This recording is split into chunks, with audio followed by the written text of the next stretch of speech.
Hello, my name is Abraham Tesser. I'm talking this morning with Dr. Richard Petty. Dr. Petty received his PhD degree from Ohio State University in 1977. From there, he went to the University of Missouri, where he stayed until 1987 and was named Frederick A. Middlebush Professor. In 1987, he went back to Ohio State, where he is currently Professor of Psychology. Welcome to Athens, Rich. Thank you, Abe. Good to be here. You know, the series that we're doing is geared toward graduate students. They're concerned about knowing a little bit more about the people who are helping to define the field and make the field and so on. And certainly you've been doing that for quite a while, since your graduate school days. What got you into psychology to begin with?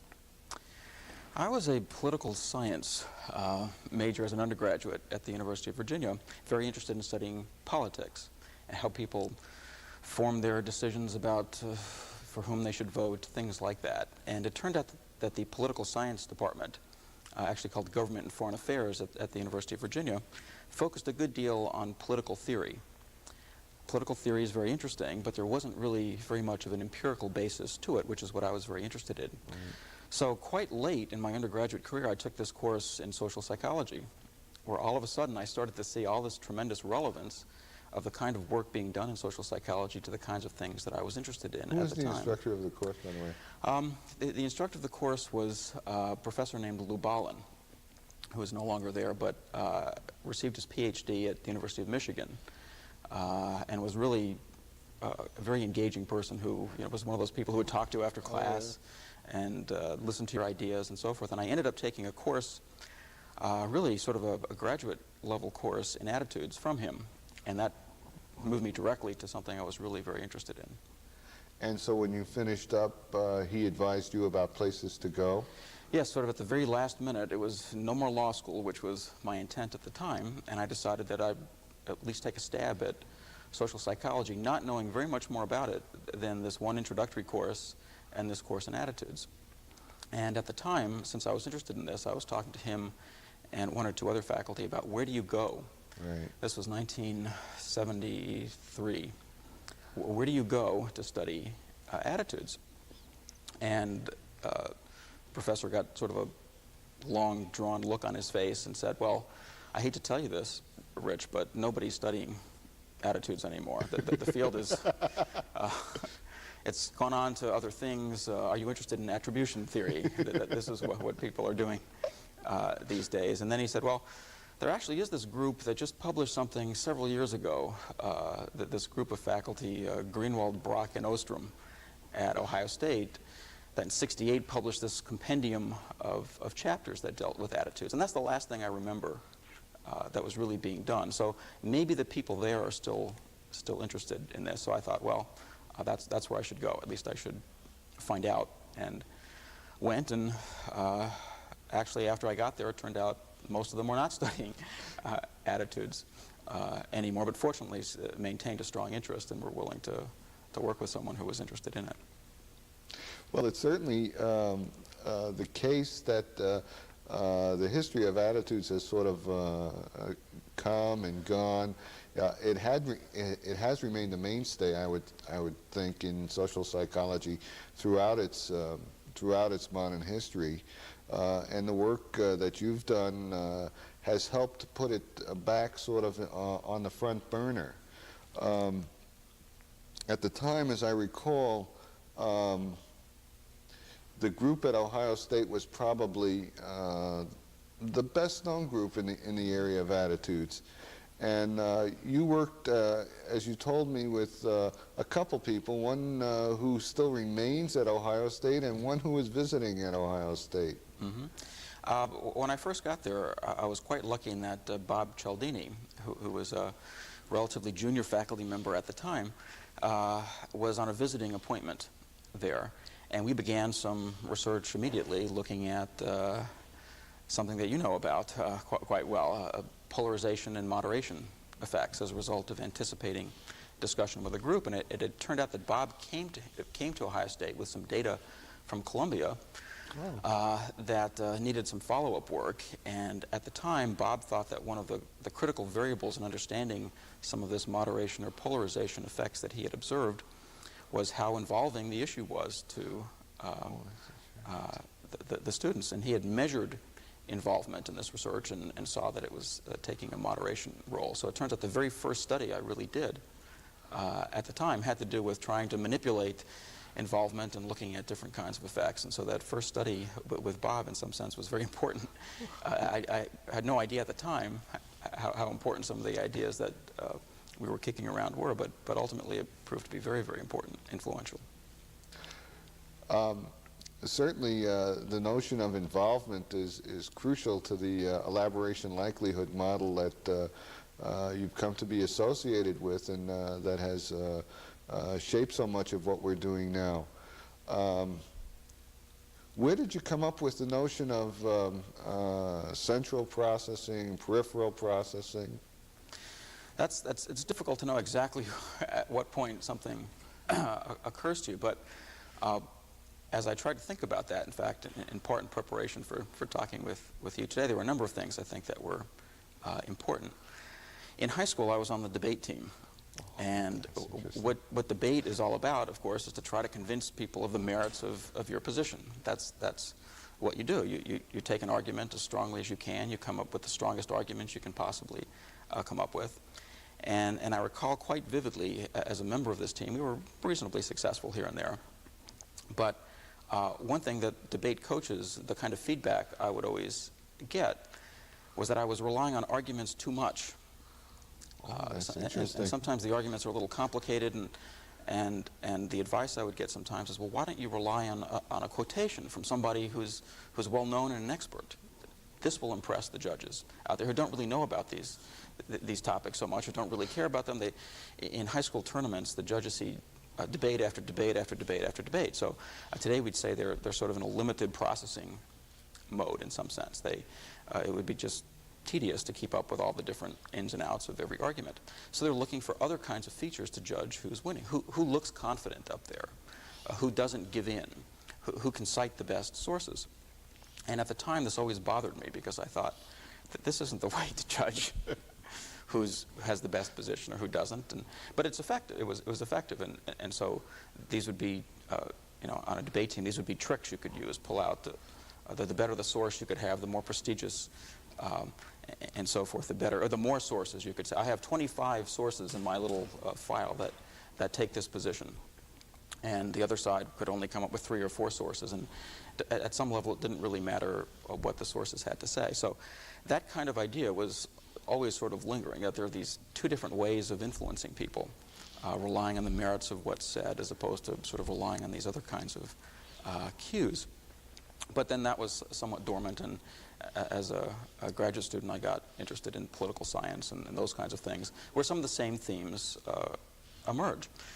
Do you judge the candidate by the merits of what they have to say and the issue positions and so forth, or do you rely on their political party or how they look or the confidence with they speak? So that was there as well.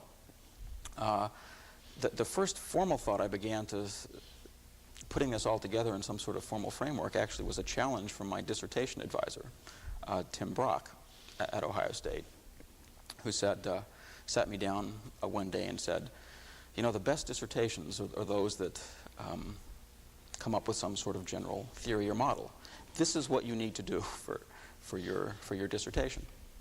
And I can't actually say that if I hadn't been challenged to do that or to think formally or systematically about that I actually would have done that. So that was the beginnings of doing it, and I was quite lucky at the time to be at Ohio State, where there were a number of really talented fellow students, most important of which was John Cacioppo, who I spent many hours discussing and debating a number of these issues with, and certainly by the time we'd finished, as the model evolved, we were really full collaborators on developing the ins and outs and where it would go. Gary Wells was also at Ohio State at the time, and in the same class, who was also interested in attitudes, and we did some work together. So it was an incredibly rich, stimulating environment, both because the faculty were interested in many of these topics, But just as important, I think, my fellow students who've gone on to quite excellent careers on their own. Oh, it's a tremendously productive and prolific cohort. And the folks you mentioned continue to be making an important mark in social psychology.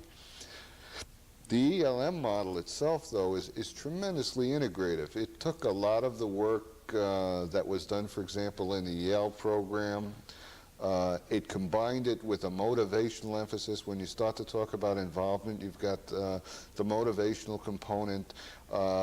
When you think about attitude change, you think about people processing information, and it explained why the correlations between how much you learned from a message and the extent to which you were convinced were so low. It was an integrative piece. Did people see the power of the model at the time you were evolving it? Probably not. Did you? I think even I didn't see potentially where it would go. You have to remember you're a graduate student, and you're doing something for your dissertation, and you're proposing this and doing a little research. And at the time, you know you're interested in this topic in general, but you don't know that you're going to be working on it, as it turns out, for the next 15 years. And so when I began my first job, you're thinking of things to do, and so the first thing you kind of think of is, well, let's maybe explore some of the ideas that were not explored in the dissertation, which really focused on one of the consequences of the different kinds of routes to persuasion, the persistence of change. But could you go beyond that? And so at the time, it was sort of a wacky idea, but I said, well, let's think of all the different persuasion variables that had been dormant for some period of time. Because the people in my undergraduate days were right in some sense that attitudes was not the kind of dominant force that it was at one time in the field of social psychology, and the kind of dominant force that, in fact, I think it should be, because it's so central to everything that we do. Our attitudes, evaluations, is just such a powerful way of thinking about all sorts of social phenomena. It integrates cognition and affect and behavior, and you have to understand so much about what's going on to understand attitudes, but that's sort of a bias, obviously, that I have. But at the time, I didn't really realize the full implications, and so the idea was to take a variable at a time. Let's look at, and so one of the first variables I turned to was a variable with which I began with Bob Cialdini, and that was issue involvement, which had been explained with social judgment theory for the most part, looking at people's latitudes of acceptance and rejection on things. And it was implicit in the work that I had done with Bob that the more involving or important the issue was to you, the more you would think about it. But it wasn't something that was really directly tested in that study. It was sort of something we'd assumed to be the case, and we're sort of using it as if it had those kinds of properties, those motivational kinds of properties. So in one of the earliest studies at Missouri, we attempted to look at that systematically. Does it, in fact, affect how much thinking people do about something? The first study was successful. And from there we went on to look at other kinds of variables. And literally at one point, John and I made up a list of all the different kinds of things that had been studied that seemed to be relevant, and said, can we bring these into this framework? And still working on it, as it turns out. And it turns out now that you're even looking at differences between people in the extent to which they process information. Yes, in terms of the need for cognition scale that John Cacioppo and I developed. This is a scale that was named earlier on by Arthur Cohen and his colleagues at Yale, looking at a need to understand and so forth. Our interest was more in people's intrinsic enjoyment in thinking, because that's the kind of thing that the situational variables had done. They seemed to vary how much people either enjoyed or how much they needed to think. And when you think about individuals, people aren't often in a chronic state of needing to think about something, so that didn't seem like the most promising way to go as an individual difference. But there did seem to be differences in enjoyment of thinking, and probably John and myself would be chronic. As you're talking, that's what I'm thinking, you and John. But there are other people out there. The interesting thing, I think, about the scale as it developed is it really doesn't have much to do with intelligence. There is somewhat of a low correlation with intelligence, but it really is how much people enjoy thinking, and it fit in very well with the elaboration likelihood model, the cognitive response kind of tradition, because it says that people who like to think aren't necessarily the best thinkers. So when I say I like to think, I'm not saying that I'm a particularly good thinker necessarily. I just like doing it. And that's one of, I think, the hallmarks of the cognitive response approach, which the ELM also incorporated, that it didn't really so much matter for persuasion whether you were a good thinker or not a good thinker, whether you were intelligent or not intelligent in terms of thinking, which is what the Hovland school tended to focus on more, your ability to think. And they would look at variables like intelligence and try to look at how that related to persuasion. And I think in our work, we've shown that that really isn't the critical thing for influence. It's more how much you like to think. If you find merits in something and you do a lot of thinking about it, you can get a really long-lasting, confident attitude, even though the thoughts that you've generated, you and I or other people might say are not the most logical of thoughts or the most careful of reasoning, but it's effortful reasoning that makes sense to the person on an idiosyncratic basis. Does this explain where your ideas come from? Do you sort of, well, when you talked about the ELM and its development, you talked about a conversation with Brock who said, well, go out and get a model. That sounds like very abstract advice. It was. And so you think about, what do I know about? What am I interested in? And if there's any advice one could give to students, it's to pursue ultimately what you're interested in. Sometimes students are looking at different graduate programs. And if a student really doesn't know what they want to do, then of course it's fine. Go to a program where there's interesting people doing interesting work. But when you say that, all of a sudden you have to know what you find interesting. I mean, there are great differences in what people find interesting. The field at the time wasn't finding attitudes interesting. I thought they were interesting for a variety of reasons. And so it was important to address that.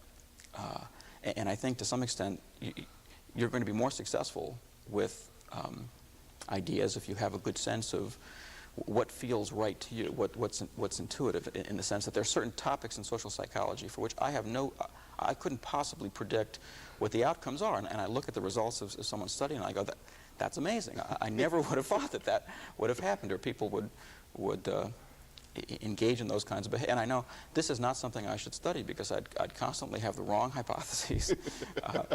The data wouldn't work out the way I would like them to do. I'd get frustrated and I'd give up.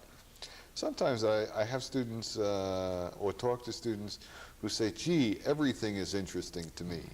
And I read the work of Darrell Bem, which says, maybe there's little in there, and it's sort of a matter of circumstance. Do you have any feel for that? There is some circumstance to it, but I mean, you need to start with at least a piece of a problem. What I find is that once you've taken on a piece of it and you do a study, once you've done a study and you have real data in your hands, then zillions of questions open up, because it is quite rare, even though sometimes you get lucky and studies work out beautifully just like you expected. Initially, I think undergraduates especially probably overestimate the extent to which that happens. You look in textbooks and you read study after study and it looks like someone sat down, thought this up, and it worked out beautifully, and you know it just doesn't work that way. You have kind of an idea that maybe this is what things are like, and you do an experiment, and often the first experiment doesn't quite work out, so you need to refine it and hone it, and sometimes it's simply a matter of refining your methods and doing something, but more often it's a matter of rethinking the problem and saying, well, maybe there's some third variable here that's important for getting this kind of effect or that kind of effect. And I find that I'm much more stimulated.